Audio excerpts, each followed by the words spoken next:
RK நகர் தொகுதியில் இரண்டாவது முறையாக இடைத்தேர்தல் நடைபெற உள்ள நேரத்தில் அம்மா உணவகம் குறித்து பொதுமக்கள் ஒன் இந்தியாவிற்கு அளித்த பிரத்யேக பேட்டி.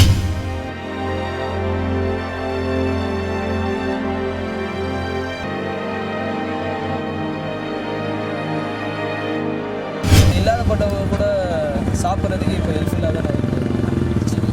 அதை வந்து குறை சொல்ல முடியும்.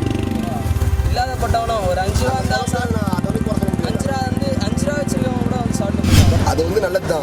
அந்த திட்டம் நல்ல திட்டம். அது அவன் பண்ணது யார் வந்தாலும் சரி அந்த திட்டத்தை வந்து அப்படியே கண்ட்ரோல் பண்ணணும். அவ்வளோதான். இது வந்து நல்ல உணவு. இது எங்களுக்கு நான் வந்து தொழிலாளி தீர்த்தொழில் தான். எனக்கு ஒரு 50 ரூபா கூட தருவாங்க. இன்னைக்கு வேலை இல்லை. இதை வந்து ஒரு 5 சாப்பிட்டு போகிறேன். இது நல்லது தான்.